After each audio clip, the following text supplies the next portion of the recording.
So today we're going to talk about some non-standard algorithms for solving different equations in addition, subtraction, multiplication, and division. We're going to start with place value addition. So for this equation, our two addends are 335 plus 496. In place value addition, we're going to break down each of these terms, each addend, into its subsequent place values. So 335 is 3 groups of 100, 3 groups of 10, and 5 ones. Then we break down 496 in the same way. It becomes 4 groups of 100, 9 groups of 10, and 6 ones. We add these together to give us 7 groups of 100, 12 groups of 10, and 11 ones. Knowing what we know about place value, we know that this format isn't going to work to create an accurate sum for the equation. So we have to simplify. I've done this one place value at a time.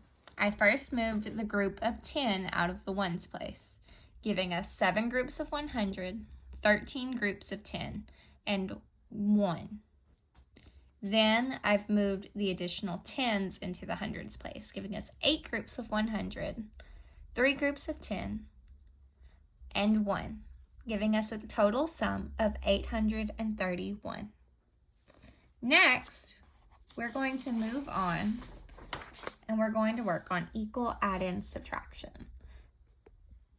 For this equation, our problem is 908 minus 361. 908 in this problem is going to be the minuend, and 361 is the subtrahend. So this method relies on adding an equal amount, an equal value to both the minuend and the subtrahend in order to make it easier to find the difference. For this problem, I've chose to add 40 to both terms.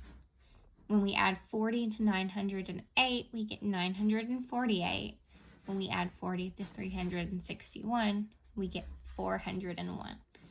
This method works due to the different properties of addition. So we use the commutative property, the associative property, and the identity property, which tells us that we can do this to both terms and the difference is still going to be the same as the initial problem. By doing this, we make it easier to solve the subsequent problem because we don't have to do any regrouping.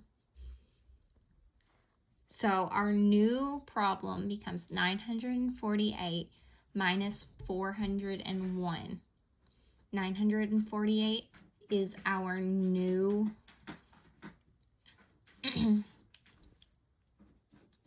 948 becomes the new minuend, and 401 becomes the new subtrahend.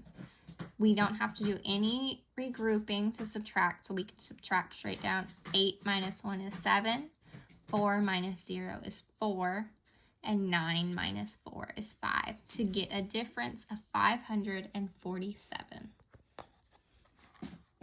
When we move from subtraction, we're going to move into multiplication. And for this, I've used the grid method. So here, our problem says 37 times 54. So we're solving with 37 in the multiplicand and 54 as the multiplier. The grid method is quite similar to the partial product method, but it really relies on this particular format where we break down each term into its place value parts. It's named the grid method based on this formatting. So for here, we break 37 into a group of 30, the 3 tens, and the 7. And then we break 54 into the group of 50, the 5 tens, and the 4. When we do this, we then multiply all the terms in the grid. So we start with 50 times 30 to get 1,500. Then we can do 50 times 7 for 350, and then we'll move down to do 30 times 4 for 120, and 7 times 4 for 28. Once we have all of these products figured, we will add these 4 numbers together to get our overall product. So we start with the top row. 1,500 plus 350 is 1,850. 120 plus 28 is 148. And then we have to add those 2 terms together to get our overall product.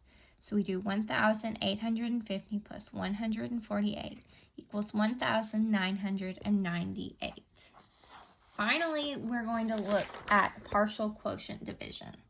So for this, our problem is 408 divided by 24.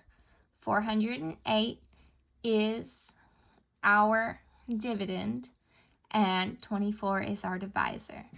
In solving for the quotient, we're actually going to need a little more space because we're again going to use place value to help us determine what our quotient will be.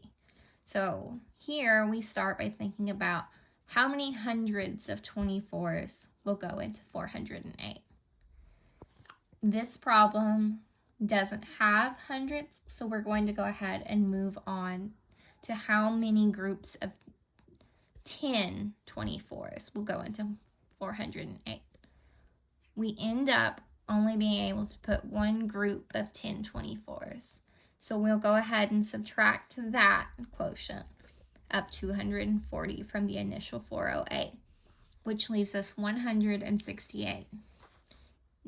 Next, we think about how many groups of 24 will go into this group of 168.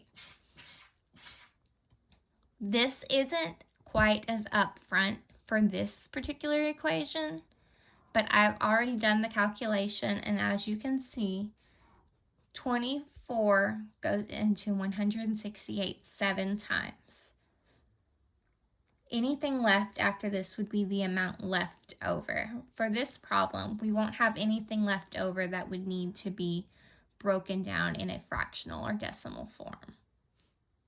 So for this, we then have to add these 2 partial quotients together in order to get the final quotient for the problem. So we'll add the 10 and the 7 to give us a final quotient of 17 for this problem.